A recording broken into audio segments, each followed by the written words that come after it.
เคยสังเกตไหมครับว่าท่ามกลางวิกฤตเดียวกันปัญหาเดียวกันทำไมบางคนถึงสติแตกและพังทลายลงอย่างง่ายดายในขณะที่บางคนกลับยืนหยัดแล้วรับมือได้อย่างเยือกเย็นราวกับว่าพายุเหล่านั้นไม่มีอยู่จริงอืมความลับของพวกเขาคืออะไรพวกเขาแค่เกิดมาโชคดีกว่าหรือว่าพวกเขาแค่ซ่อนความรู้สึกเก่งกว่าพวกเราฮะคำตอบจากปรมาจารย์เมื่อ 2,500 ปีก่อนบอกว่าไม่ใช่ทั้งสองอย่างครับแต่เหตุผลที่พวกเขาไม่สะทกสถานเป็นเพราะพวกเขาครอบครองสถาปัตยกรรมภายในที่คนทั่วไปไม่มีใช่เลยค่ะสวัสดีครับต้อนรับกลับเข้าสู่ The Verse Decoded ทอรหัสธรรมบทในตอนที่แล้วยมกะวรรคบทที่ 13เราได้เห็นความน่ากลัวของบ้านที่หลังคารั่วซึ่งเปรียบเสมือนจิตใจที่ไร้การฝึกฝนพร้อมจะเปียกปอนทันทีที่โดนพายุอารมณ์สาดซัดในยมกะวรรคบทที่ 14ครับนี่คือพิมพ์เขียวขั้นสูงสุดของการสร้างความแข็งแกร่งทางจิตใจพระพุทธองค์ไม่ได้สอนให้เราไปอ้อนวอนขอให้พายุสงบลงแต่พระองค์ทรงมอบสูตรลับในการสร้างหลังคาที่ไม่มีวันรั่วซึมโหน่าสนใจมากค่ะหลังคาที่เมื่อสร้างเสร็จสมบูรณ์แล้วไม่ว่าโลกภายนอกจะโยนความเครียดความโกรธหรือความเย้ายวนใดๆเข้ามาใส่มันก็ทำได้แค่กระทบแต่ไม่มีวันกระเทือนเข้าไปถึงแก่นกลางของจิตใจได้ต่อไปกลไกทางสมองแบบไหนที่จะช่วยให้เราสร้างเกราะป้องกันที่สมบูรณ์แบบระดับนั้นได้และเราจะเปลี่ยนตัวเองจากคนที่เคยอ่อนไหวให้กลายเป็นที่หลบภัยที่ปลอดภัยที่สุดของตัวเองได้อย่างไรเตรียมตัวให้พร้อมแล้วมาร่วมกันถอดรหัสความลับนี้ไปพร้อมๆกันครับค่ะสวัสดีครับทักทายผู้ฟังทุกท่านเข้าสู่การเจาะลึกข้อมูลหรือ Deep Dive ของเราในวันนี้นะครับวันนี้เรามีเป้าหมายใหญ่เลยครับคือจะมาชำแหละพระคาถาธรรมบทยมกะวรรคบทที่ 14กันแบบบรรทัดต่อบรรทัดเลยครับสวัสดีค่ะยินดีมากเลยค่ะวันนี้คือเรื่องนี้สนุกแน่ๆค่ะครับซึ่งก่อนที่เราจะลงลึกไปในรายละเอียดเนี่ยผมขออนุญาตอ่านตัวบทพระคาถาภาษาบาลีให้ทุกท่านได้ฟังและเห็นภาพรวมกันก่อนนะครับยะถาอาคารังสุชันนั่ง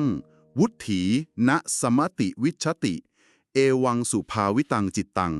ราโคณสมติวิชติถ้าแปลให้เข้าใจง่ายๆเลยก็คือฝนย่อมไม่อาจรั่วรดเรือนที่ได้รับการมุงหลังคามาเป็นอย่างดีเยี่ยมแล้วได้ฉันใด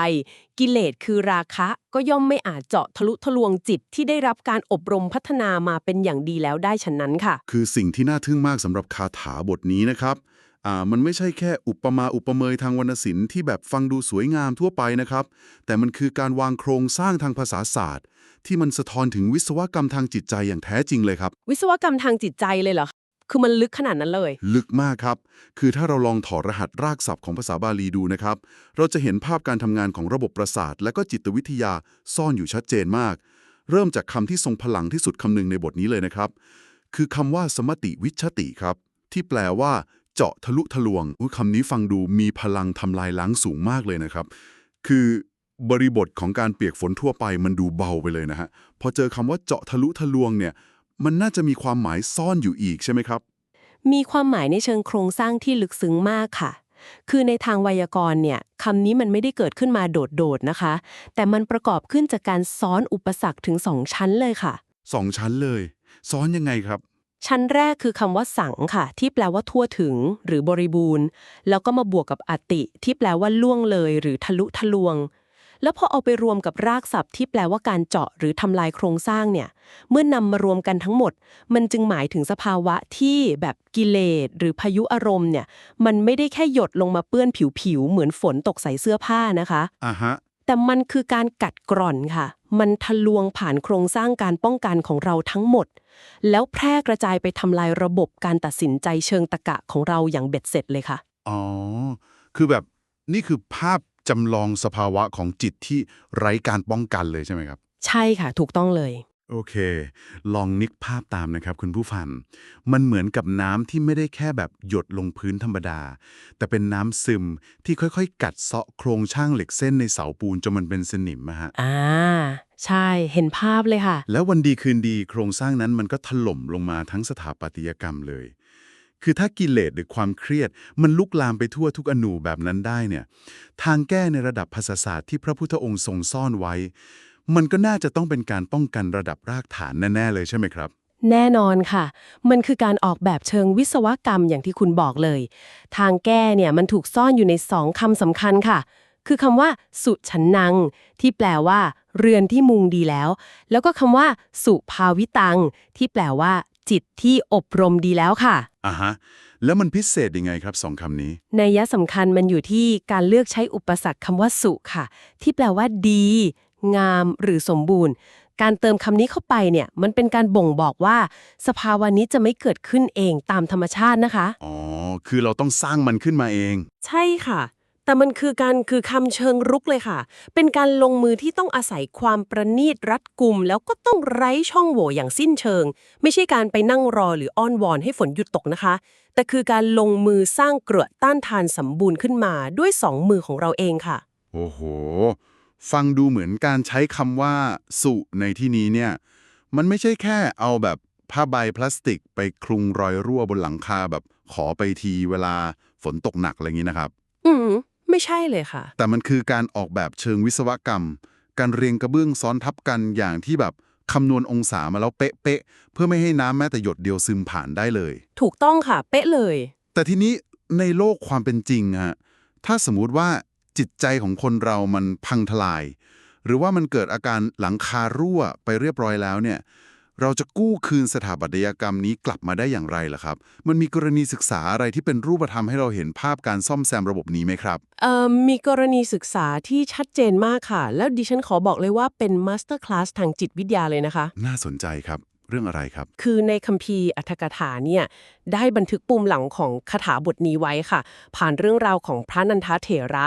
ซึ่งท่านเป็นพระอนุชาหรือว่าน้องชายต่างมารดาของพระพุทธเจ้าเองเลยค่ะ อ๋อพระนัญชะเถระผมคุ้นๆอยู่ครับค่ะเรื่องนี้แสดงให้เห็นกลไกการปรับเปลี่ยนพฤติกรรมที่ล้ำลึกมาก คือบริบทตอนนั้นพระนันทะถูกพระพุทธองค์พาออกบวชกระทันหันเลยค่ะในวันเดียวกับที่ท่านกำลังจะเข้าพิธีแต่งงานกับนางชนบทกัลยาณีซึ่งเป็นผู้หญิงที่แบบสวยที่สุดในยุคนั้นเลยนะคะโอ้โหวันแต่งงานเลยนะฮะจิตใจตอนนั้นคงแบบใช่ค่ะจิตใจท่านตกอยู่ในสภาวะหลังคารั่วอย่างรุนแรงเลยค่ะท่านหมกมุ่นอยู่กับความอยากแล้วก็ภาพของอดีตคนรักจนแบบไม่เป็นอันทำอะไรเลยค่ะ คือตัวเนี้ยถูกจับมาห่มผ้าเหลืองแล้วแต่ใจนี่ลอยกลับไปที่งานแต่งงานตลอดเวลาสภาวะแบบนี้ถ้าเราอธิบายด้วยวิทยาศาสตร์ยุคใหม่หรือจิตวิทยาคลินิกเนี่ยมันมีคำอธิบายไหมครับว่าทำไมคนเราถึงแบบสลัดภาพในอดีตที่หอมหวานทิ้งไปได้ง่ายมีแน่นอนค่ะ ในทางจิตวิทยานะคะ สภาวะความทรมานของพระนันทะเนี่ยสามารถอธิบายได้สมบูรณ์แบบมากด้วยทฤษฎีที่เรียกว่า elaborated intrusion of desire หรือทฤษฎีการแทรกแซงและปรุงแต่งของความปรารถนาค่ะ ๆelaborated intrusion ทฤษฎีนี้มันอธิบายว่ายังไงครับมันอธิบายว่าความกระหายอยากของมนุษย์เราเนี่ยมันไม่ได้เกิดขึ้นมาตุ้มเดียวแบบเต็มรูปแบบนะคะแต่มันมักจะเริ่มจากความคิดแทรกแซงเล็กๆค่ะหรือเป็นภาพจำสั้นๆในหัวที่ผุดขึ้นมาแวบเดียวอย่างเช่นภาพรอยยิ้มของอดีตคนรักอะไรอย่างเงี้ยค่ะอ๋อแวบเดียวขึ้นมาในหัวก่อนใช่ค่ะแต่เมื่อจิตใจเราไม่มีเกราะป้องกันหรือไม่มีสติคอยตัดวงจรเนี่ยคนคนนั้นก็จะรับเอาความคิดเล็กๆนั้นมาปรุงแต่งขยายผลสร้างเรื่องราวและจินตนาการซ้ำๆจนมันดึงทรัพยากรของสมองไปทั้งหมดเลยค่ะอ่ะฮะกลายเป็นความทรมานคือกิเลสมันสมติวิชติหรือเจาะทะลุทะลวงโครงสร้างทางปัญญาของท่านไปจนหมดสิ้นเลยค่ะอืมผมเข้าใจละเหมือนเวลาเรากำลังตั้งใจจะลดน้ำหนักแล้วแบบแค่เดินผ่านร้านเบเกอรี่เห็นภาพเค้กแวบเดียวในหัวตอนแรกมันก็เป็นแค่ภาพเล็กๆเนาะใช่ค่ะ แต่พอเราไม่หยุดคิดนะฮะเราก็จะเริ่มจินตนาการถึงกลิ่นหอมรสชาติความหวานที่ละลายในปากแล้วสุดท้ายจากภาพเล็กๆแวบเดียวนั้นมันก็ขยายตัวจนทำลายความตั้งใจทั้งหมดของเราทิ้งแล้วเราก็เดินเข้าไปซื้อเค้กชิ้นนั้นในที่สุดถูกต้องเลยค่ะภาพเค้กนั่นแหละค่ะคือ intrusion แต่ในกรณีของพระนันทะเนี่ยมันคงรุนแรงกว่าเรื่องเค้กหลายพันเท่าเลยนะฮะการที่พระพุทธองค์จะเข้าไปแทรกแซงหรือแบบไปซ่อมหลังคาที่พังทลายระดับนี้คงไม่ได้ใช้การเดินไปบอกท่านตรงๆว่าเลิกคิดเถอะมันไม่ดีแน่ๆใช่ไหมครับแน่นอนค่ะเพราะการห้ามตรงๆแบบนั้นมักจะสร้างกลไกต่อต้านทางจิตวิทยาค่ะสิ่งที่พระพุทธองค์ทรงทำเนี่ยเป็นกลวิธานทางพฤติกรรมศาสตร์ที่แยบยลมากๆค่ะพระองค์ทำยังไงครับพระองค์ทรงพาพระนันทะ เหาะไปสวรรค์ชั้นดาวดึงส์เลยค่ะแล้วระหว่างทางเนี่ยทรงชี้ให้ดูนางลิงแก่ตัวหนึ่งที่ถูกไฟไหม้หูแหว่งจมูกโหนั่งอยู่บนตอไม้ที่ถูกไฟเผาค่ะ อ่าฮะนางลิงแก่ไฟไหม้ค่ะแล้วพอไปถึงสวรรค์ก็ทรงให้ดูนางเทพอัปสร500นางที่แบบสวยงามเหนือจินตนาการมากจากนั้นพระองค์ก็ทรงตั้งคำถามค่ะเพื่อให้เกิดกระบวนการประเมินค่าใหม่ประเมินค่าใหม่ยังไงครับทรงถามว่าระหว่างนางเทพอัปสรพวกนี้กับนางชนบทกัลยาณีใครสวยกว่ากันพระนันทะก็ตอบตามตรงเลยค่ะว่าโหเมื่อเทียบกับนางฟ้าแล้วเนี่ยนางชนบทกัลยาณีที่ท่านเคยหลงใหลนักหนาเนี่ยดูไม่ต่างอะไรกับนางลิงแก่ที่ถูกไฟไหม้เมื่อกี้เลยค่ะ เดี๋ยวฮะเดี๋ยวนะครับนี่มันคือการใช้กิเลสเป็นเหยื่อล่อเพื่อทำลายกิเลสชัดๆเลยนะครับใช่ค่ะเป็นการใช้หนามยอกเอาหนามบ่งเลยค่ะคือแทนที่จะบอกให้พระนันทานละทิ้งความปรารถนา ซึ่งมันมักจะทำให้เกิดกลไกต่อต้าน กลับใช้การดัดแปลงวิถีโดปามีนให้ไปโฟกัสที่เป้าหมายใหม่แทน ฟังดูเหมือนพระองค์ไม่ได้สอนให้ละทิ้งความอยากเลย แต่กำลังแฮกระบบรางวัลในสมองโดยตรงเลยหรือเปล่าครับมันคือการแฮ็กระบบประสาทจริงๆค่ะและถ้าเรามองลึกลงไปในกลไกนี้นะคะในภาษาของจิตวิทยาปริชานหรือ cognitive psychology เนี่ยกระบวนการนี้เรียกว่าการทำ incentive salience modification ค่ะ อธิบายเพิ่มนิดนึงครับมันคืออะไรครับมันคือการปรับเปลี่ยนมูลค่าความโดดเด่นของสิ่งจูงใจค่ะพระพุทธองค์ทรงสร้างความผิดพลาดในการทำนายรางวัลหรือ reward prediction horror ขึ้นมาในสมองของพระนันทะค่ะอ่าฮะโดยการนำเสนอเป้าหมายใหม่ที่มีมูลค่ากระตุ้นประสาทสัมผัสสูงกว่าอย่างเทียบไม่ติดมาทำลายมูลค่าของเป้าหมายเดิมเพื่อแย่งชิงทรัพยากรการหลั่งโดปามีนในสมองค่ะเพราะเป้าหมายเดิมเสื่อมค่าลงเนี่ยวงจรการหมกมุ่นแบบเก่าก็ถูกตัดขาดชั่วคราวเลยค่ะ หืมนี่มันทฤษฎีจิตวิทยาเชิงเงื่อนไขแบบล้ำหน้าไปหลายพันปีเลยนะครับ เป็นการซื้อเวลาที่ชาญฉลาดมาก แต่เดี๋ยวก่อน พอผมมาคิดดูดีๆนะฮะ การใช้ความอยากได้นางฟ้ามาเป็นเป้าหมายเนี่ย มันก็ยังเป็นแรงจูงใจภายนอกอยู่ดีใช่ไหมครับ จริงค่ะเป็นแรงจูงใจภายนอกค่ะ เหมือนคนทำงานที่ตั้งใจทำงานแค่เพราะอยากได้โบนัสนะฮะ พอโบนัสหมด หรือรู้สึกว่าได้โบนัสแล้วไงต่อ แรงจูงใจมันก็พร้อมจะพังทลายลงมาได้ง่ายๆ โครงสร้างจิตใจที่พึ่งพาสิ่งล่อใจภายนอกแบบเนี้ยมันไม่น่าจะทนทานพอที่จะเรียกว่าหลังคาที่มุงดีแล้วได้เลยนะครับ ประเด็นนี้น่าสนใจแล้วก็ตรงจุดที่สุดเลยค่ะ เพราะแรงจูงใจภายนอกเนี่ยมันเปราะบางเสมอค่ะ พระพุทธองค์ทรงทราบดีเลยนะคะว่านี่เป็นเพียงนั่งร้านชั่วคราวเพื่อรอการสร้างหลังคาจริงเท่านั้นค่ะ อ๋อ แสดงว่ามีสเต็ปต่อไป ใช่ค่ะ จุดเปลี่ยนที่2จึงเกิดขึ้นตามมาค่ะ คือเมื่อตอนแรกเนี่ยพระนันทะเริ่มปฏิบัติธรรมอย่างหนักด้วยแรงจูงใจภายนอก คืออยากได้นางฟ้าใช่ไหมคะครับ ทีนี้พอเพื่อนภิกษุด้วยกันรู้เรื่อง ก็พากันล้อเลียนค่ะว่าท่านเนี่ยเป็นเหมือนลูกจ้าง ที่มาบวชเพื่อรับจ้างแลกกับผู้หญิง โดนเพื่อนบูลลี่เลย ใช่ค่ะโดนล้อหนักมาก จุดนี้ละค่ะที่ก่อให้เกิดแรงกดดันทางสังคม เป็นตัวกระตุ้นให้เกิดฮิริหรือความละอาย และโอตัปปะ คือความเกรงกลัวต่อความเสื่อมเสียค่ะ ท่านเกิดความสลดสังเวชตระหนักรู้ถึงความไร้สาระของเป้าหมายเหล่านั้นเลยค่ะ อ่าฮะ แล้วมันยกระดับจิตใจท่านยังไงครับ นี่คือมินิคีแผ่นตายกระดับเลยค่ะ จากการใช้แรงจูงใจภายนอก พลิกกลับไปสู่แรงจูงใจภายในอย่างสมบูรณ์ค่ะ ท่านก็เลยหันมาเจริญสติปัฏฐานเพื่อความหลุดพ้นอย่างแท้จริง จนในที่สุดนะคะ ก็สามารถปิดรอยรั่ว สร้างหลังคาที่สมบูรณ์ และบรรลุเป็นพระอรหันต์ได้ในที่สุดค่ะ เป็นเส้นทางที่มหัศจรรย์มากครับ จากการหลอกล่อสมองด้วยสิ่งเร้าภายนอกนำไปสู่การตระหนักรู้ แล้วก็สร้างโครงสร้างภายในที่แข็งแกร่งอย่างแท้จริง ทีนี้ครับถ้าเราเปลี่ยนมุมมองจากเรื่องราวทางพฤติกรรมศาสตร์มาส่องกล้องดูการทำงานของสรีรวิทยาจริงๆ สถาปัตยกรรมของหลังคาที่มุงดีแล้ว กับฝนที่เจาะทะลุทะลวงเนี่ยหน้าตามันเป็นยังไงในทางประสาทวิทยาศาสตร์ หรือ neuroscience ครับสมองของเรามันมีการสู้รบกันยังไงในสภาวะเหล่านี้ เป็นคำถามที่ดีมากค่ะ คือถ้าเราสามารถสแกนสมองของมนุษย์ในขณะที่กำลังเผชิญกับสิ่งเราได้นะคะ เราจะเห็นการทำงานของเครือข่ายประสาท2ระบบที่มันดึงดันกันอยู่ตลอดเวลาเลยค่ะ 2 ระบบที่ว่าคืออะไรบ้างครับ เริ่มจากฝั่งที่เปรียบเสมือน ฝนแห่งราคะ หรือพายุอารมณ์ก่อนนะคะ กลไกนี้เนี่ยมันทำงานในรูปแบบจากล่างขึ้นบนหรือ bottom up processing ค่ะ ศูนย์กลางหลักๆของมันเลยก็คืออะมิกดาลาค่ะ อะมิกดาลานี่คือส่วนที่เกี่ยวกับความกลัวอารมณ์ดิบๆใช่ไหมครับ ใช่เลยค่ะ มันเปรียบเสมือนศูนย์เตือนภัยและประมวลผลอารมณ์ดิบของสมองเราเลยค่ะ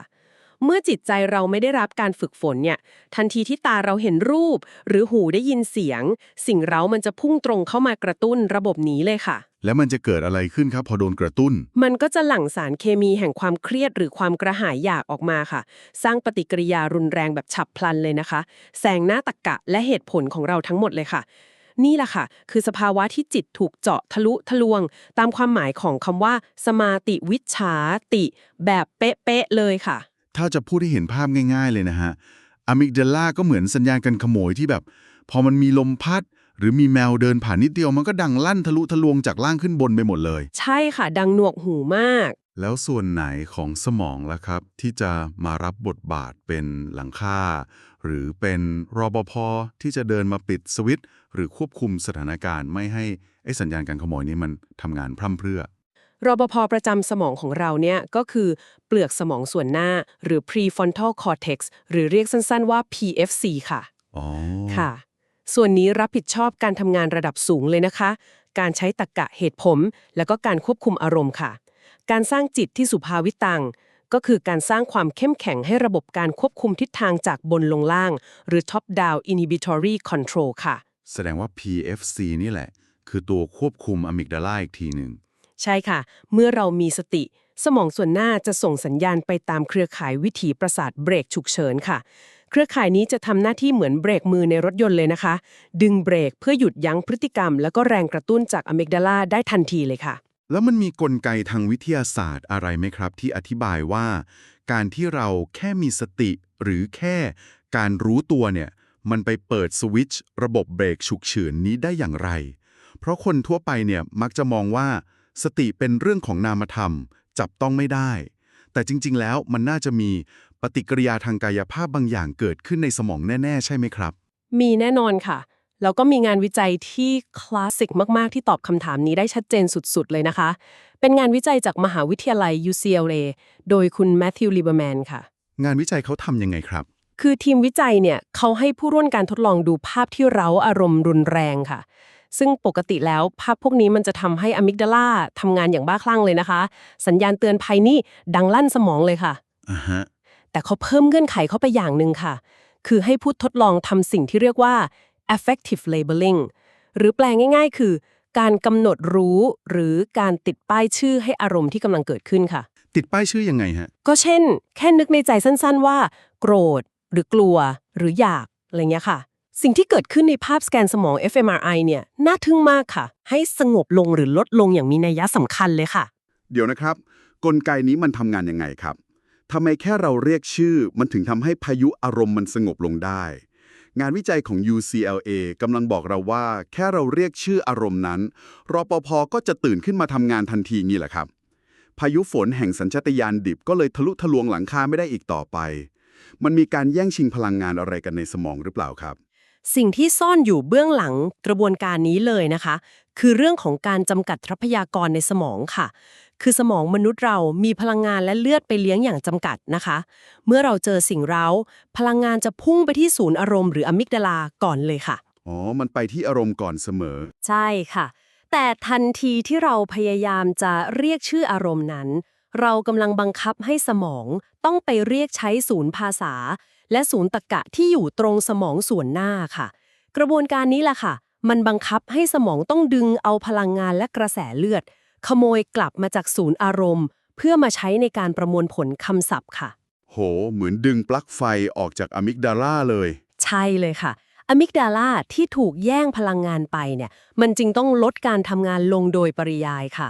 นี่แหละค่ะคือกลไกทางชีววิทยาของการมีสติปัฏฐานเลยนะคะ การรู้เท่าทันคือการตัดเสบียงของพายุอารมณ์นั่นเองค่ะ เป็นกลไกการเอาตัวรอดที่ธรรมชาติมอบให้มนุษย์ที่มหัศจรรย์มากครับ แค่เรามีสติถอยออกมาก้าวหนึ่งแล้วเรียกชื่ออารมณ์ พายุฝนแห่งสัญชาตญาณดิบก็ถูกลดทอนกำลังลงทันที และผมเดาว่าถ้าเราฝึกกระบวนการดึงเบรกแบบนี้บ่อยๆ สมองมันก็ได้จะเกิดการจดจำและสร้างโครงสร้างที่ถาวรขึ้นมาได้ใช่ไหมครับ ถูกต้องอย่างยิ่งเลยค่ะ และนั่นก็นำเราไปสู่ปรากฏการณ์ที่เรียกว่า neuroplasticity หรือความยืดหยุ่นของระบบประสาทค่ะ อ่าฮะคือการฝึกสมาถะและวิปัสสนาอย่างต่อเนื่องเนี่ยมันไม่ได้เป็นเพียงแค่การแก้ปัญหาเฉพาะหน้านะคะแต่มันส่งผลถึงขั้นเปลี่ยนสถาปัตยกรรมทางกายภาพของสมองจริงๆเลยค่ะงานวิจัยหลายชิ้นยืนยันเลยนะคะว่าผู้ที่เจริญสติอย่างสม่ำเสมอเนี่ยสมองส่วนหน้าหรือ PFC และเครือข่ายการควบคุมอารมณ์จะมีความหนาแน่นของเซลล์ประสาทเพิ่มขึ้นอย่างชัดเจนเลยค่ะ คือสมองมันเปลี่ยนโครงสร้างไปเลย ใช่ค่ะโครงสร้างเหล่านี้มันจะเชื่อมต่อกันอย่างแข็งแกร่งทำให้วิถีประสาทการยับยั้งอารมณ์กลายเป็นระบบอัตโนมัติเลยค่ะสถาปัตยกรรมภายในจึงกลายเป็นหลังคาที่ไม่มีวันรั่วซึมอย่างสมบูรณ์แบบค่ะมาถึงตรงนี้เราได้เห็นทั้งความหมายเชิงลึกของรากศัพท์ภาษาบาลีได้เรียนรู้จิตวิทยาจากตำนานของพระนันทะแล้วก็เข้าใจกลไกฟิสิกส์ของสมองแล้วฮะพอเราจะนำองค์ความรู้ระดับทฤษฎีทั้งหมดนี้มาหลอมรวมเป็นเครื่องมือหรือเป็น actionable step ในชีวิตจริงเราจะสามารถสร้างวิศวกรรมระบบป้องกันทางจิตเพื่อรับมือกับวิกฤตและความเครียดในแต่ละวันได้อย่างไรบ้างครับจากองค์ความรู้ทั้งหมดนะคะเราสามารถสกัดยุทธศาสตร์เชิงปฏิบัติออกมาได้4ขั้นตอนหลักๆค่ะขั้นตอนแรกเลยคือการโยกย้ายทรัพยากรอย่างมียุทธศาสตร์ค่ะ โยกย้ายยังไงครับคือสำหรับมนุษย์ปุถุชนทั่วไปที่หลังคายังสร้างไม่เสร็จเนี่ยจิตใจเรายังไม่แกร่งพอใช่ไหมคะหากเจอพายุลูกใหญ่อย่าเพิ่งพยายามฝืนต้านตรงๆค่ะเพราะโครงสร้างอาจจะพังทลายได้ให้ใช้วิธีเบี่ยงเบนความสนใจโยกย้ายความสนใจไปหาเป้าหมายอื่นที่เป็นเชิงบวกก่อนค่ะอ๋อเพื่อแย่งทรัพยากรโดปามีนใช่ไหมครับใช่ค่ะเพื่อแย่งทรัพยากรโดปามีนจากวงจรความเครียดเดิมเป็นการซื้อเวลาและปรับสมดุลเคมีในสมองเหมือนที่พระพุทธองค์ทรงใช้กุศโลบายพาพระอนันทะไปดูนางฟ้านั่นแหละค่ะ คือยอมรับก่อนว่าตัวเองยังรับแรงกระแทกไม่ไหวก็แค่หลบพายุชั่วคราวดึงพลังงานที่กำลังจะเครียดไปจดจ่อกับงานอดิเรกหรือสิ่งที่ทำแล้วสบายใจก่อนเพื่อสับสวิตช์โดปามีนแต่พอเราจัดการกับหน้างานซื้อเวลาได้แล้วโครงสร้างระยะยาวมันก็ต้องถูกสร้างขึ้นมาจริงๆแล้วใช่ไหมครับใช่ค่ะนั่นคือยุทธศาสตร์ขั้นตอนที่2เลยค่ะคือการสร้างโครงสร้างพื้นฐานค่ะการจะมุงหลังคาให้สุดชันนางอย่างแท้จริงเนี่ยต้องอาศัย2องค์ประกอบทางจิตค่ะคือสมาถะและวิปัสสนามันทำงานร่วมกันยังไงครับสองอย่างเนี่ย สมาถะหรือการทำสมาธิจดจ่อกับลมหายใจเนี่ยมันเปรียบเสมือนการลงเสาเข็มและวางขื่อแปรที่แข็งแกร่งค่ะเพื่อให้โครงสร้างจิตมีกำลังไม่โอนเอ็นตามลมพายุอ่าฮะส่วนวิปัสสนาซึ่งก็คือการฝึกรู้เท่าทันความไม่เที่ยงแบบไม่ตัดสินเนี่ยเปรียบเสมือนการปูกระเบื้องมุงหลังคาที่มีความลาดเอียงและลื่นไหลค่ะทำให้น้ำฝนแห่งความเครียดที่ตกลงมาเนี่ยมันไหลลื่นตกลงไปโดยไม่สามารถซึมลึกหรือตกค้างกัดกินโครงสร้างภายในได้ค่ะภาพชัดเจนมากครับเสาหลักแห่งสมาธิต้องนิ่งมั่นคงและกระเบื้องแห่งเต็ญญาต้องลื่นไหลไม่ยึดติดแล้วในโลกแห่งความเป็นจริงอะครับที่เราต้องใช้ชีวิตประจำวันถ้าระหว่างวันเราเจอพายุพัดเข้ามาแบบไม่ทันตั้งตัวเลยเช่นจู่ๆเจ้านายก็เดินมาต่อว่าหรือว่าเจอรถปาดหน้าเนี่ยเราจะรับมือกับสถานการณ์หน้างานฉุกเฉินแบบนี้ยังไงครับสถานการณ์ฉุกเฉินแบบนั้นนะคะต้องใช้ยุทธศาสตร์ขั้นตอนที่3เลยค่ะคือการกำหนดรั้วลมแบบเรียลไทม์ค่ะเอาวิธีของ UCLA มาใช้เลยใช่ไหมครับถูกต้องค่ะนำกลไกการขโมยพลังงานสมองจากงานวิจัยนั้นมาประยุกต์ใช้เลยค่ะคือทันทีที่เกิดสิ่งเร้าให้เรามีสติถอยความรู้สึกออกมาเป็นผู้สังเกตการณ์แล้วตั้งชื่ออารมณ์นั้นในใจอย่างเป็นกลางเลยค่ะเช่นแบบโกรธหนออะไรอย่างเงี้ยเหรอฮะใช่ค่ะแค่บอกกับตัวเองสั้นๆว่าโกรธหนอหรือกำลังเครียดทันทีที่มีการระบุชื่อศูนย์ภาษาและตรรกะในสมองส่วนหน้าจะถูกกระตุ้นให้ตื่นขึ้นมาทำงานค่ะมันจะดึงเลือดและพลังงานออกจากศูนย์อารมณ์ลดความรุนแรงของพายุอารมณ์ลงในระดับเสี้ยววินาทีเลยค่ะโอ้โหสำหรับคนทำงานยุคนี้ที่ต้องเจอแรงกดดันถาโถมการที่เราสร้างระบบก่อนพายุเข้าแบบนี้มันเหมือนการสร้างช่องว่างเล็กๆระหว่างสิ่งเร้าที่เข้ามากระทบกับการตอบสนองของเราใช่ไหมครับคือแทนที่เราจะถูกกระตุ้นปุ๊บแล้วสวนกลับด้วยความโกรธปั๊บเราจะมีพื้นที่ปลอดภัยเสี้ยววินาทีนั้นให้สติและเหตุผลได้เข้ามาทำงานก่อนใช่เลยค่ะช่องว่างตรงนั้นแหละค่ะคือพื้นที่แห่งอิสรภาพที่แท้จริงซึ่งนำมาสู่ยุทธศาสตร์ขั้นตอนสุดท้ายเลยนะคะคือการปรับโครงสร้างประสาทผ่านการมีสติในเรื่องเล็กๆหรือ micro mindfulness ค่ะคือต้องรอพายุลูกใหญ่ใช่ค่ะ การป้องกันตัวที่ดีและยั่งยืนที่สุด ไม่ใช่การรอรับมือกับพายุลูกใหญ่นะคะ แต่คือการฝึกมีสติรู้ตัวในกิจกรรมเล็กๆน้อยๆในชีวิตประจำวันอย่างสม่ำเสมอค่ะ เช่น การเดิน การกิน การรู้ตัวเวลาหงุดหงิดเรื่องเล็กๆ เพื่อฝึกให้สมองส่วนหน้าทำงานบ่อยๆค่ะ อ๋อ เป็นการสร้างเลเยอร์ดีเฟนส์ซ้อนทับกันไปเรื่อยค่ะ เมื่อมีการทำซ้ำๆ สมองจะเกิดการเปลี่ยนแปลงทางกายภาพ การรักษาสมดุลทางอารมณ์จะกลายเป็นระบบอัตโนมัติ หรือ default mode ของสมองไปเลยค่ะ เมื่อถึงจุดนั้นไม่ว่าพายุจะรุนแรงแค่ไหน โครงสร้างหลังคาก็จะต้านทานได้อย่างสมบูรณ์แบบค่ะ ๆ เป็นการเชื่อมโยงปรัชญาความตระหนักรู้โบราณ เข้ากับประสาทวิทยาศาสตร์สมัยใหม่ ได้อย่างหมดจดและไร้รอยต่อจริงๆ ครับ วันนี้เราได้เห็นภาพที่แจ่มชัดแล้วว่า สุภาวิตังจิตตังหรือสถาปัตยกรรมภายในที่แข็งแกร่ง ไม่ใช่การหนีโลก ไม่ใช่การกดข่มความรู้สึกไว้ใต้พรม หรือการบังคับตัวเองให้เป็นหุ่นยนต์ไร้อารมณ์ อือหือ แต่ทว่ามันคือกระบวนการขัดเกลาจิต และปรับเปลี่ยนโครงสร้างระดับกายภาพของสมองอย่างเป็นระบบ จนกระทั่งพายุอารมณ์จากโลกภายนอกทำได้เพียงแค่กระทบเปลือกนอก แต่ไม่สามารถกระเทือนเข้าไปทำลายโครงสร้างความสุขและความสงบที่อยู่ลึกซึ้งภายในได้อีกต่อไป เป็นบทสรุปที่ครอบคลุมมากเลยค่ะ ความรู้จากการถอดรหัสพระคาถาบทนี้เนี่ย มันเป็นเครื่องยืนยันนะคะว่า